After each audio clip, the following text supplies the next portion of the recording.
So you find Lachlan up on the deck looking at the swivel guns. It appears that he's just, like, killing time, that there's not any major maintenance that needs to be done this early on them. He's gonna pull a Garrus Vicarian. Can't go on a date, he's calibrating. Jesus. Just type calibrate.exe and spiders start pouring out of the deck.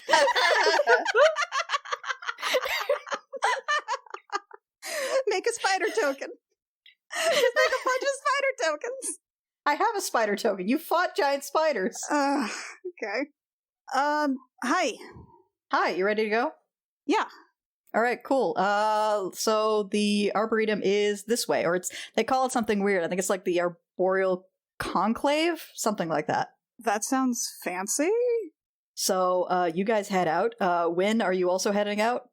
Yeah, Wynn also heads out at that point. All right, do we want to flip a coin to see who gets to do what first? I vote Jill first. We all know where we want this to go first. Yeah, Oh my exactly. God. Okay. All right, so a quick question for Wynn, though. Are you bringing Kara with you? I'll take Kara. I trust Kara on rogue things. Okay. So Kara says, okay, so if we want to talk to this fixer, we can apparently meet him at this wine bar called the Unicorn up near the palace. I am both A intrigued palace? and delighted by getting to go to a wine bar, frankly. Don't go to Spider Chateau. Yeah, don't go to Spider Chateau. There's one thing on the menu. It's spiders. Yeah, I think because, Aviva's gonna hang out with Artie, and then I think questions in the air whether or not they can actually, like, stay in one place long enough without getting bored and fucking off somewhere else. Yeah. That is the question in it. Oh, Nap Squad. Just keep flipping a coin and see what happens. Okay, so Jill, you and Lachlan head out to a area just off the main plaza of Port Meridian, and you come up to what appears to be a very, very large, almost like botanical garden. Oh, wow. With lots and lots and lots and lots of trees. They're big trees, too. This has been here for a while, hasn't it? Yeah, apparently the purpose of this is to, like, make the air for, like, Port Meridian. Huh, okay. So it sort of does a double duty, and then they decided why not make it look pretty while we're at it? Yeah, I mean, I think I heard there's, like, a druid around here who's in charge of taking care of it. I mean, that would track, I guess. I don't actually know any... I don't know what druids are like. I would have no idea. Yeah, I mean, they vary wildly. So, have you been here before? No. I heard about it, though. I didn't have the time to come visit, because pretty much right after I got here for the first time, I heard that Captain Bondar was hiring, and here I am. Yeah, no, we spent like 5 seconds here. No, it was like, okay, so we dock, we walk directly off the ship, directly into a tavern. 5 minutes after that, we walk out of the tavern with a Doar. Right. Then he takes us through a whole bunch of sewers, so we're waiting in sewer water up to our knees for like hours? Nice, very nice. Yeah, no, it's super cool. First experience in space, sewer water, it was great. Then Cacophony almost dives to a rug. It turns out the door has decided to grift us into stealing something for him. Then he ditches us, so we have to wade back through the sewers. Very nice. Yeah, then we take a bath. Then we find something to eat, and then I didn't really feel like leaving the ship for a while. Yeah, I would not be surprised. That was your first experience with space? Yeah, you can see why I might be a little anxious. You got grifted by a penguin in a sewer? 5 seconds in. Wow. At least you didn't take the angle on re-entry too hot and then partially burn up your ship. Uh-huh. No, I can Mm-hmm. Your first time landing on a planet. So yeah, no, I'm sure that would be really interesting for someone who may or may not have experienced that. yeah. A certain plant persons associated with a person who may or may not have experienced that may have been dining out on that story for the next couple of years. Yeah, no, I can imagine there are certain plant people who just don't seem like they let go of grudges very easily. I mean, they don't hold grudges so much as they find something hilarious, and they will continue to find it hilarious until the heat death of the universe. Oh, that sounds tricky. It is, but you know, they're my friend, and so's Kara. So you kind of you make your calculations on like what you're willing to put up with because you like someone. Yeah, I've had some experience with that. With bards. Yeah. I mean, I don't fully get it. But, you know, I mean, all she does is ask me about my dick and call me stupid to other people, so I mean, when she's turned on to other topics of conversation, she can be, you know, pretty cool. I don't know. Maybe it's different when you spend a lot of time fighting with someone. I mean, with them. I mean, alongside them. Combat. When you do a combat. Yeah, like I was about to say, I've spent a lot of time fighting with various people. That hasn't necessarily made us closer. No, well, I mean, it's. I don't know. They've got my back. That's important. Yeah. And I've known Belly's got my back, despite the amount of shit they give me sometimes. Well, when some people do a spell that requires them to be 30 feet away from any allies. Okay. I'd like to declare a moratorium on that subject, please. All right. I didn't know the tentacles could reach that far. I thought it was fine.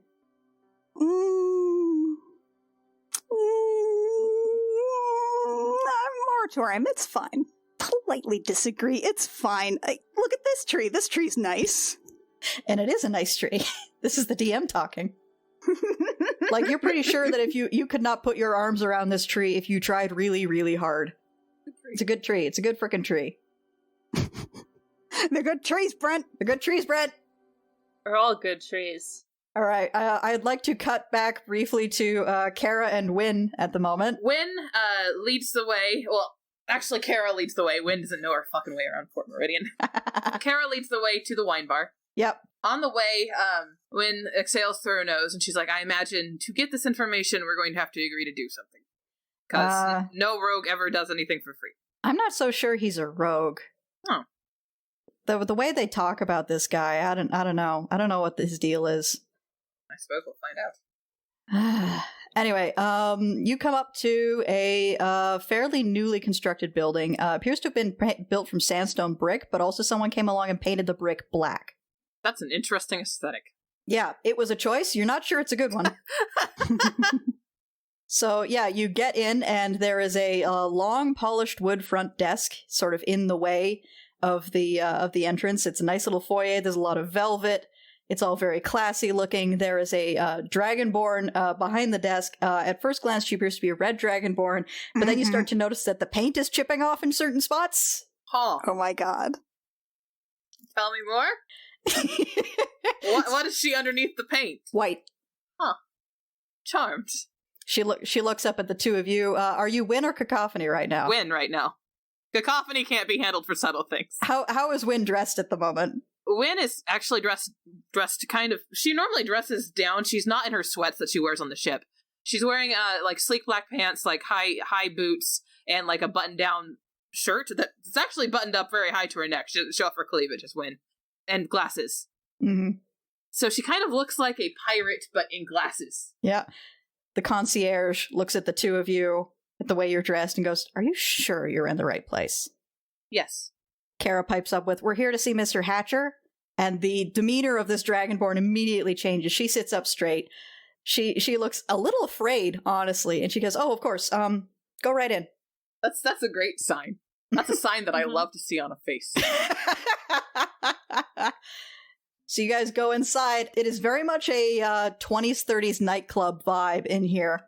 There's a bar, but most of the space is taken up by like tables and chairs, and there's booths along the wall, and nobody much appears to be in here yet. Yeah. Every time I go somewhere with Caravelli, we always go to like a nightclub at noon. I feel like this is a running theme at this point. Yeah, it is. I like nightclubs at noon. They're creepy.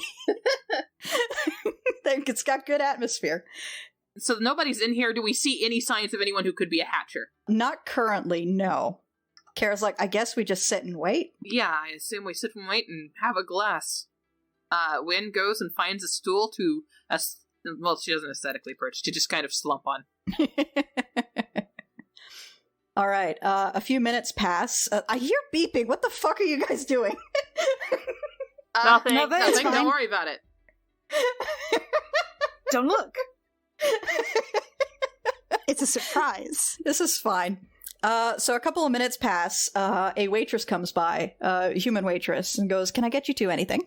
I'll take a glass of white. Sure thing. And you? And Kara's like, rum and something. It's got brown stuff in it. Cola. Rum and cola. Sure. And the waitress goes off, comes back with a glass of white and a glass of rum with some brown stuff in it. So convincingly upper class. Leaves again. A couple of more minutes pass. You hear the door open, and what passes through the door is quite possibly the most nondescript human being who has ever lived. Oh my god. This guy looks like a rough average of every insurance underwriter in the universe. Oh my god, is this Moist Fun lifting? Wynn wishes she could be this man. He's like maybe late 40s, early 50s. He's dressed nicely, but not enough to draw attention. He's got glasses, kind of receding hairline, sort of a hawkish profile. Like, not attractive, but not unattractive enough to draw attention either. He's the most middle of middlemen. Yeah, and He's the middle sliders. And Wynn is just kind of stunned. your eyes would have glazed right over him, but for two factors. One, he's basically the only person in here. And two, he is holding the leash of an enormous wolf-like dog that is walking obediently at his side. Good thing Alviva's not here. You mean bad thing? I could probably learn stuff from that dog. Yo, dog, Yeah, what's up? It's a big fucking dog. So he walks in, takes a look around, spots the only other two people in here, and approaches the two of you and says, "I assume you're here to talk to me? That is true, yes. Let's get a booth then." And he heads over to one of the corner booths. Wynn stands up, glances to Kara, and heads over that way. All right, so he seats himself at the booth. The dog sits very, very nicely next to him. What a good dog. I can't help it. I love dogs. Dogs are so good. Yeah, the dog appears to be watching the two of you very carefully. What a good dog. Doing his job. Doing his job. That's what his job is. He's a good dog. Don't pet, no pets, please. He's on the job. He's on the job, no pet. He is working right now. He's a working boy. And you're not supposed to acknowledge them when they're working, so don't acknowledge, but he's a good dog. Yes, they're on the clock. All right, so are you guys sitting across from him? Yes, This is the internal monologue, literally. Any time of us sees a dog, like a seeing eye dog. All right. oh, yeah, Wynn does move to sit down across from him, settling her wine glass down in front of her. The waitress comes by and sets a glass of water next to the man and then walks away and keeps her distance. This is a great sign. I love it. And he just kind of looks at you over his glasses and goes, "Now, I have a base assumption as to what it is you're here for, but I'd like to hear it from you." Of course. I have reason to believe that someone, perhaps related to him, has placed a contract on a friend of mine. Yes, that sounds about right. We were hoping to understand which of his family members did this. Well, what I can tell you is that a few days ago, I was approached by a Triton woman.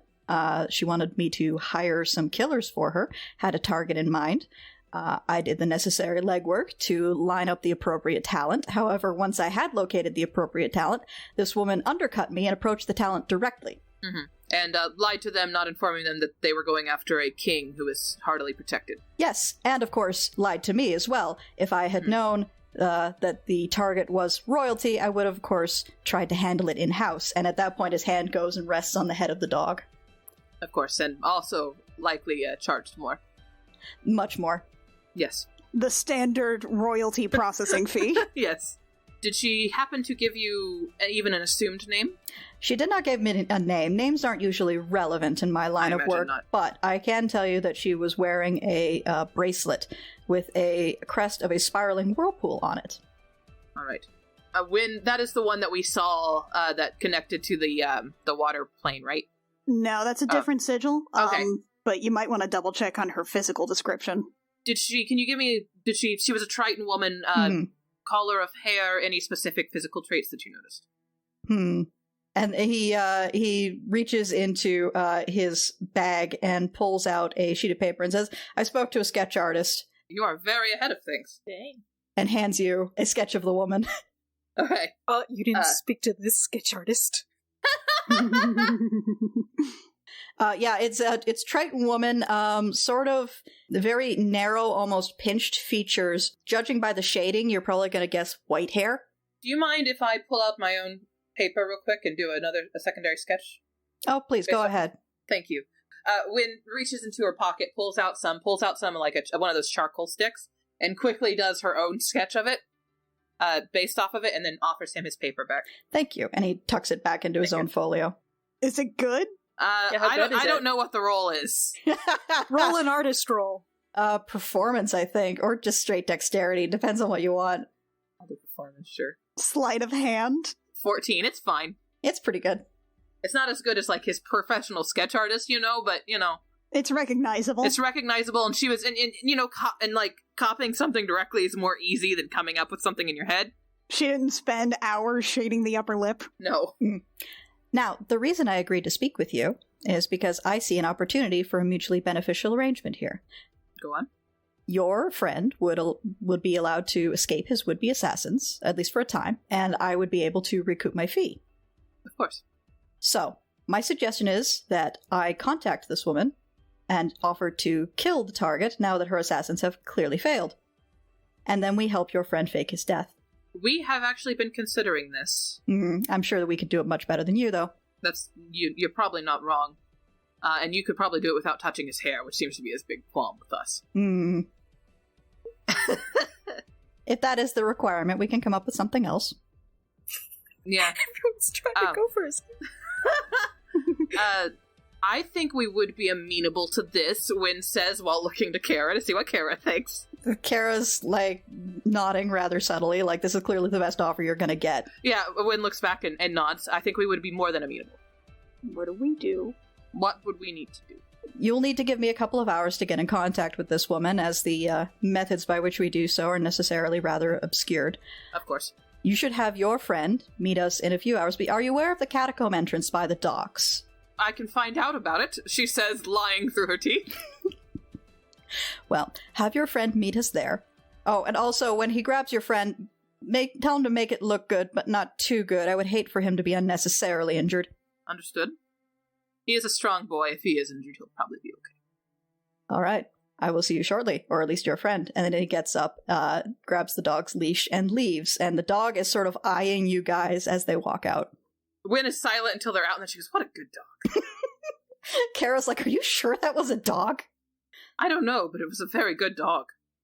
Fuck. All right, let's go get Artie. All right, you guys are headed back to the ship, so we will cut back to Jill. You guys are really well behaved.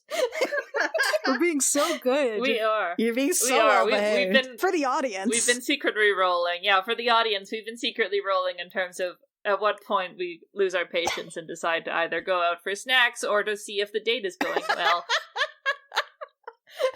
But we've managed to keep our cool. It's a 50-50. And yet, we have managed to keep occupied. We're like playing Go Fish or something. You guys can just decide to leave. No, it's funnier this way. Yeah.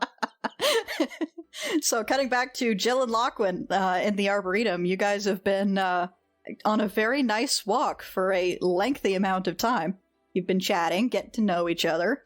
Jylliana is Jill has been sort of steadily both alternating between relaxing and also as time has gone on also getting a bit more concerned because she's waiting for the other shoe to drop.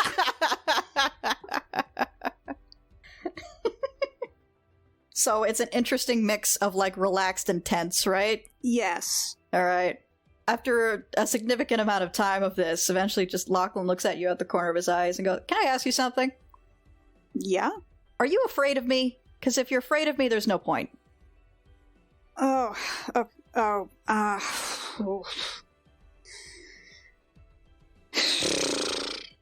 Okay, no, I'm not afraid of you.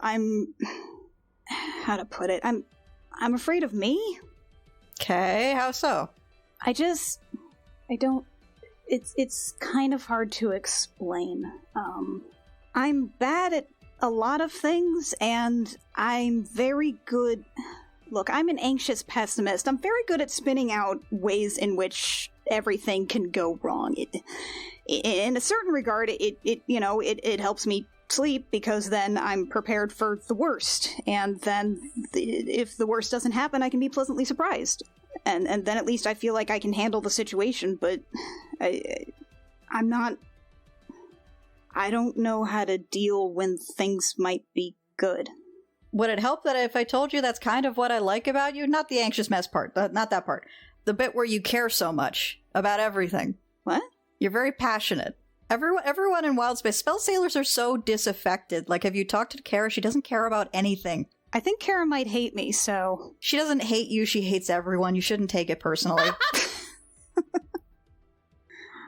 That actually helps? Yeah, but, like, nothing matters to her. Everything matters to you, and that's what I like about you. You care. Thanks.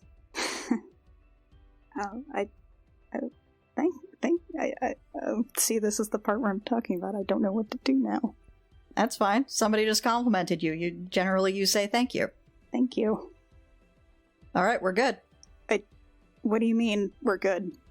As in, that's that social interaction squared away. We're good. I complimented you. You said thank you. We get to draw a line under it and move on. Oh.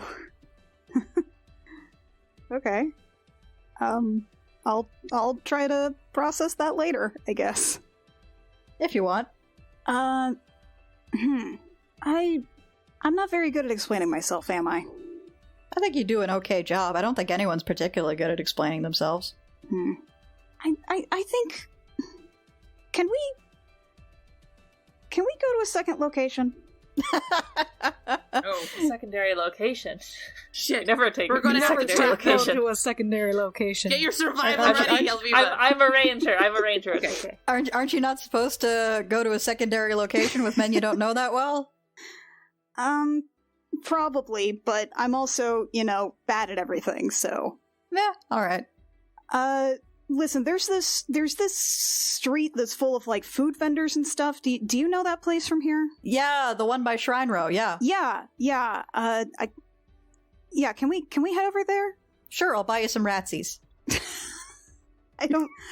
What's a ratsy? I'm afraid to ask. It's a rat on a stick, don't worry about it. Oh, actually, I don't... I don't eat that kind of meat, actually. No, neither do I, I'm messing with you. I'm from Shar, and I've eaten so much worse.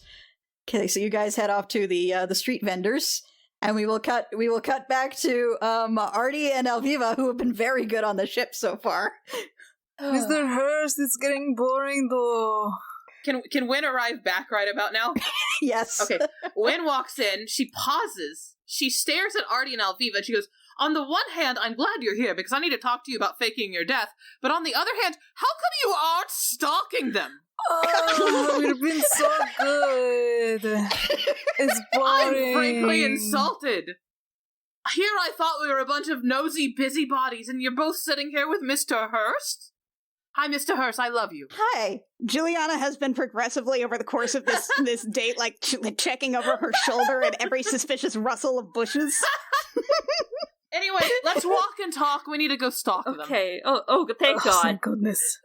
Like we wanted. Like, listen. I don't want Artie to die. There's people. Mr. Hurst, do you want to go with us? To where? We're gonna go stalk Jill and Lachlan and kind of watch to see how their date's going. I don't stalk really well. That's fine. We don't really. I think I'll stay here. Okay. The captain stepped off the ship, and that means I'm commanding officer, so I think I Oh. gotta stick around. That's true. Understood. We're gonna go stalk them. Okay, have fun. We will. Bye. Okay, bye. So Artie, Mhm. first off, here's a picture. Okay. of the person who wanted you dead. Oh. And she pulls out her picture and holds it out. Artie, you vaguely recognize seeing this person around the palace, but you're not quite sure what their job was. I think I know her. All right, well, swirling vortex symbol, does that sound like anything you know? Artie, that you recognize. Oh, that for sure. What is it? Yeah, that is the symbol worn by all members of the clergy in your home sphere. Oh, hey, that's Space Pope. Oh. Oh, great. More murderous priestesses. I thought Space Pope got hit by a car. Wait, what? Well, she's the one who hired the hit on you, but she's pissed off all the assassins here, which is nice for us, because now they want to get her back and get their money back by helping us fake your death. How much is this money back? I'm not sure. It doesn't matter. They're saving you, and they're not going to hurt your hair. I mean, but I don't have a whole lot of money. We kind of We'll get blew more. it all on the snail races or something. We'll get more, Artie. Don't worry about it. Anyway, at some point, I am going to direct you to go mostly alone. I will follow you in quiet, sneaky time. Mostly alone to next to some sewers. You're going to meet a guy there. He's going to fake attack you. You have to play along with it. Don't play along so well that you do actually get injured, however. Okay. I will remind you of this later. Let's go find Jill and Lachlan. Yeah, let's go find. So that's Cacophony. That's Win, Alviva, and Artie going off to find Jill and Lachlan. First, they go to the Arboretum and find that they're not there, at which point it's Alviva! Start stalking. Well, and also, like, once we start getting close, I'm like, listen. This is important. Here, I'll help us out. And I cast Pass Without Trace. Oh, that's good shit. This is so important. Plus 10 on stealth. We're surrounded by a veil of shadows and silence. Yes. And it lasts for up to an hour. We also leave no tracks or traces of our passage. I love it. And then, I will make I will try and track them, because I am a ranger. All right, roll survival. That is a 12. Oh, I rolled only a 6. Not too good. There's a lot of meandering tracks all over the place, so it takes you a while to find a trail that leads out of the Arboretum. Damn it. She couldn't make up her damn mind. It looks like there was a nice leisurely stroll all over the Arboretum, and then there's a set of tracks. They spent so long talking. There's a set of tracks that leads outwards that you could follow. Alright, let's do that. Alright. Roll a stealth check for me, all of you guys. Alright, and everyone has a plus 10. 33, baby. Jesus. 16. That plus an extra 10 is 21. Okay, 21, 16, and 33? Yeah. Okay.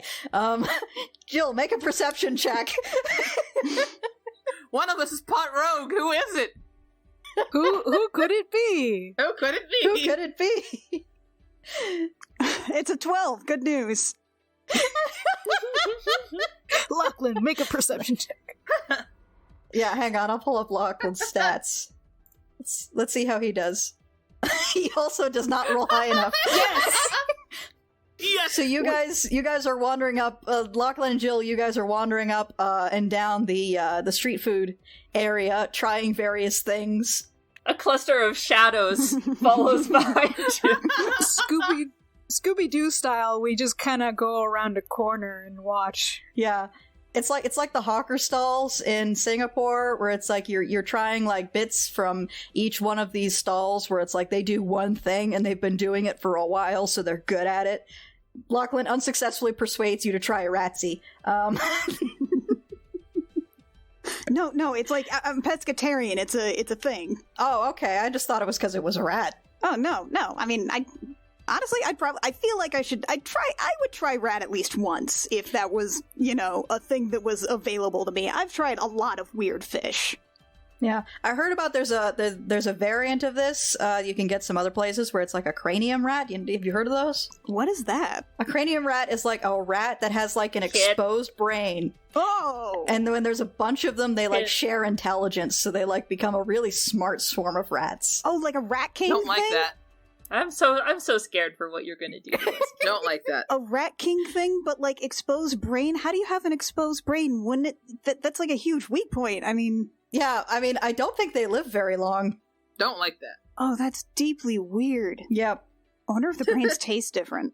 Lachlan, as you have started to be able to tell, is the kind of guy who tries to impress girls by grossing them out a little bit. Yeah. In their 2-hour chat, what else have we actually learned about this character?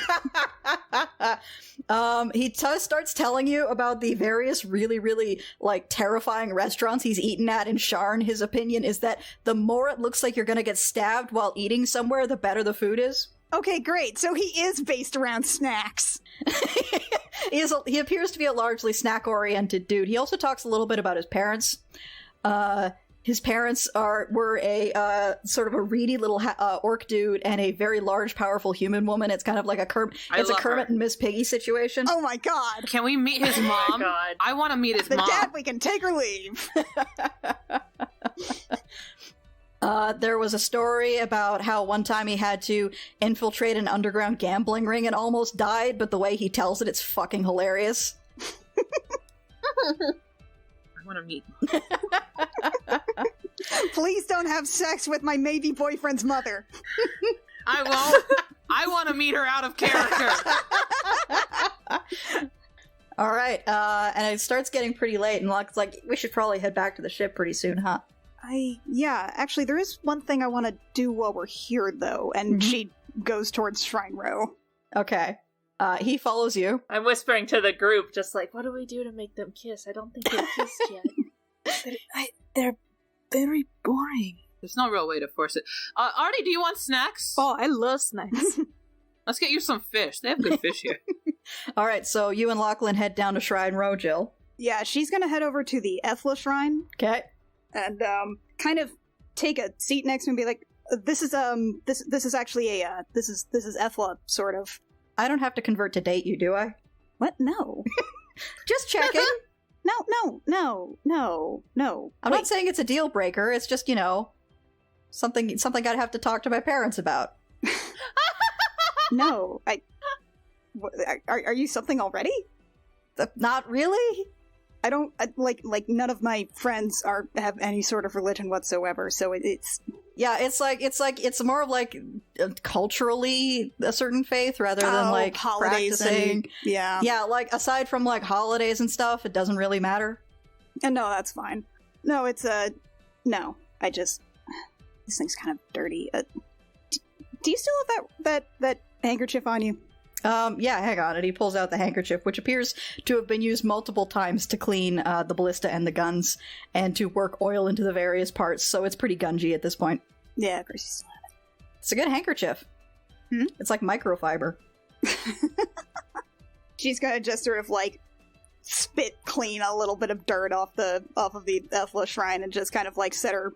Yeah, I don't think she actually has her hammer on her, so she's just going to just sort of like reach for her hammer and then realize it's not there and just kind of like let her hands go, and she like starts to hand it back to him and she's like, actually, settle a bet for me. Do you know what this is? A handkerchief?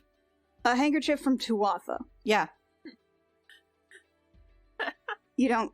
Lachlan, do we need to go back and get your hammer? No. What? No. You know this is a token, right? A token of what? Like a Wynn casually flexes over the side and he's like, she owes me 5 gold. like a token of a lady's affections, and like if someone takes it, then they're sort of accepting the affections. Well, I mean, technically this is Tuatha, so it's more like a coupon for one free fuck whenever you want it. Whoa. Probably. Whoa. Okay. She'd like stuff this down your shirt, right? She didn't stuff it down my shirt. She handed it to me. Uh-huh. She owes me 5 gold. I owe Wynn some money. Oh, that's clearly... He's very bad at this whole flirting thing. They are. But it's okay. Some people are. Hey, do you hear something? Yeah. Kind of like that. There's a poof. There's that Scooby-Doo what's it called? Cloud. No, she did this. I mean, she had an intention in giving this to you. That's part of what I've been trying to puzzle over for a while. Oh, well, she was very, forward. Yeah, that's one way to put it. Who is this? She sounds awesome. We'll probably meet her again someday, Artie. Don't worry. She hands it back to him. All right, well, it's still a really good handkerchief, so I hope you don't mind if I keep using it. No, but okay. I have been having some personal difficulties here, though. Okay, couple of months ago, right when she gives you this handkerchief around that same night, you asked me to dance with you, but you're also super duper drunk, and then like a month later, you say I look pretty after I'm like when in my little party dress, and then you immediately look like you regret saying anything, and then there's been this, token thing throughout the whole thing, and then there's, Tuatha telling you and everybody else in the spaceport that I have some kind of grudge on you, so that's super cool, and then nothing happens, and I've been running marathons in my head trying to get this whole thing figured out, because I don't know what you want. I've mostly, I like you, Jill. But half the time I talk to you, we get a couple of minutes in and then you have a panic attack and leave. I didn't want to make the first move under those circumstances because I wouldn't know what your reaction would be. And if you had said yes, if you just said yes to, make me back off or because you felt pressured or... And then the whole thing with everyone constantly. I knew you liked me. I just didn't want to make a big thing about it until you were ready. We've been working at cross purposes for a while, haven't we? Well, kind of, but also I've had a lot of people in my life who wouldn't tell me directly whether they wanted things. They would just act a certain way and expect me to figure it out. And if I figured it out wrong, well, clearly that was my fault. So under those circumstances, really the only thing you can start doing is just ignore subtext. If people want something from you, they have to ask for it. Ask for it, Jill. Ask for it, Jill. Ask for it, Jill. He doesn't like book club at all. So Wynn leans over close to she's like, I do have the ability to talk in my head. Yeah, do it. I would say ask for it, but I also feel like that might ruin the moment. Ask for a kiss. Tell him to ask. Maybe what?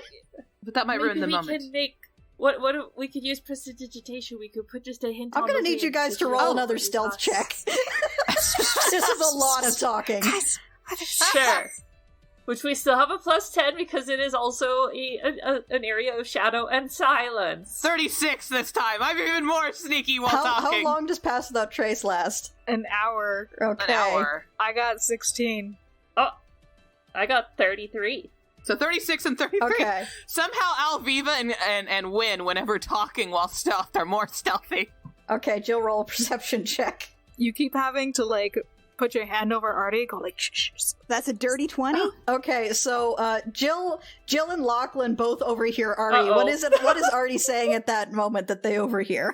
Oh my god, yes, they're making a kiss.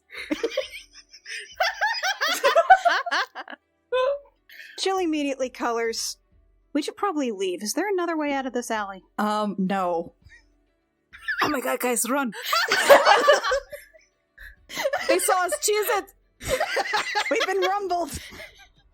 Cheese it. All right, and then Alviva uses Misty Step to literally just teleport away, which also actually takes the Pass Without Trace with her. So suddenly, the shadowy bit is gone. I was still technically at 26, so Wynn just kind of leans there to kind of... Artie is just It does bring Artie down to 6. Bright blue and red fish man. just bright blue and red fishman goes, and then runs away. Wynn slinks after Artie. It was nice to actually not be constantly surveilled for at least a couple of hours. Yeah, that was cool. We should try it again sometime. Before Wynn gets away, she is going to send Jill a message. But the message is, talked to Rogue Guy, Artie's gonna fake die, I'll take care of it, stay on your date. These other two are distracted now, and they aren't gonna be coming back. Ugh. You can reply to that, and there's no word limit. It's just we can only do it within 30 feet the of each reply other. is just ugh. And then Wynn goes after Artie. Okay. Look, before anything else stupid happens. We were so good. We were so good for so long. We were so good for so long. And then you fucked up. Okay. Look, before anything else stupid happens, give me just a minute. Okay. And she's gonna just sort of quickly just sort of sit down and close her eyes and try to do a brief commune with All that right. fella. Roll wisdom check. Oh no! That was a nat 1. That's a Okay. 10. You got nothing. Jill's shoulders kind of slump a little. Yeah, I thought so. Okay. Flying silver then. Okay. It would have been really funny if you had done well, because then I could have Athla just whispering in your ear, "Kiss!" We could have had that. We could have had it all. Where's that universe? Take me there. Look, I feel like I need to lay out some context here so you understand where I'm coming from, because I'm not very good at, doing that gracefully. So, can you do me a favor? Can you just kind of listen for a few minutes and I'll try to make this make sense? Okay. Okay. This is fine.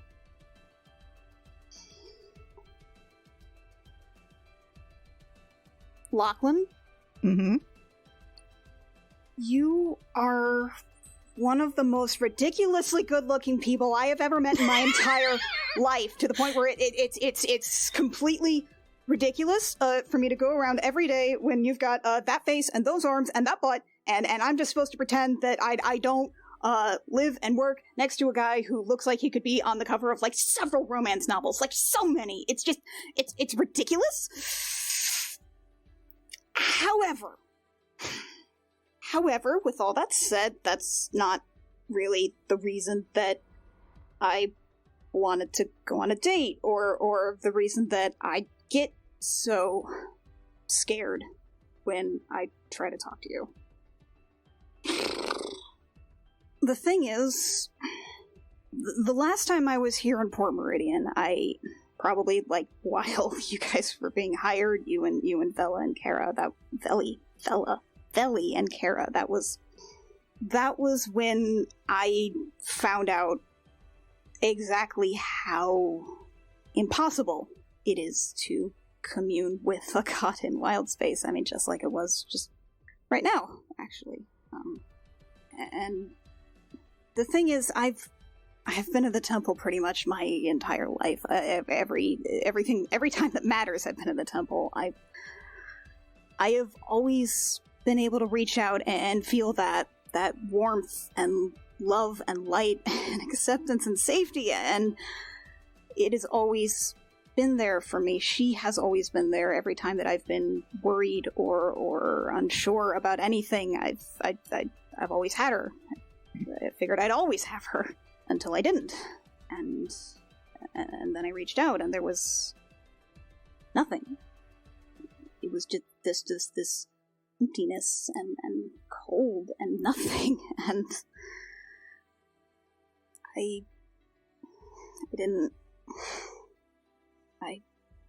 fell apart, and it took a lot. It took so much time. It took so much. I almost died before any of that started feeling remotely okay again. And I mean, it's you just live with it. I have good days and bad days, and the reason that I want you to hear that is because in the middle of that crisis on the way to Kryn, that was when we first started talking, and I was nervous and everything. I also had a bunch of this other baggage happening at the same time. But you were so kind and sweet and funny and patient, and I mean, you didn't even really know me. You didn't have to give me the time of day. You had no obligation, but that you gave me your time anyway. And the thing is, from just talking and doing stupid shit like throwing apples around the hall. I found myself smiling and laughing, and just for a little while I was able to forget that I was going through one of the scariest, loneliest things in my entire life. And I mean, maybe that wasn't a big deal for you, but for me it was significant. And I guess after I just felt like, well, you know, that kind of person, that's someone that you want to get to know. You know, that's maybe if you're really lucky, that might be someone that you can build something with. What I mean is, that's why I like you, Lachlan. That's the reason that I wanted to go on a date, and why I keep making an ass out of myself every single time when I try to talk to you. I don't know what to do with good things, especially not when I want them. So that's about the length and breadth of it. That was probably a lot of oversharing. Questions, comments, concerns. If you'd rather, I can, go take a walk and find my own way back. Like, rate, that's fine. review. Like, rate, and subscribe. Well, that was a lot, and thank you very much for sharing that all of that with me. Can we go somewhere else and make out? Jill blinks. You can't see it, but I'm yes! I would like to think that Artie just creeped back and just shouted that. I would like that. Cool. You know that thing people do with their arm when they go whoop, whoop, whoop, whoop, whoop? That was me! How's the kiss? It's pretty good. There's some navigating that has to happen around the tusks. Excellent.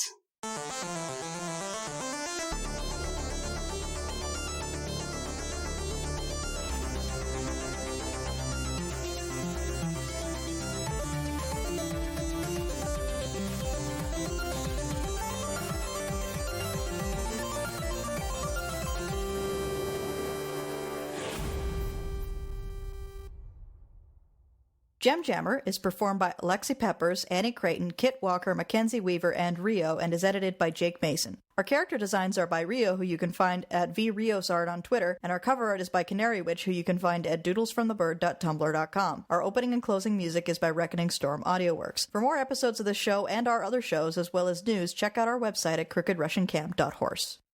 Thank you. Sorry. Coffee from husband. Yes, I am. Thank you. Goodbye. You pretended your fake horse boyfriend that brought you coffee. Yes. Awkward. Yes. Goodbye. I love you. Jake, keep that in.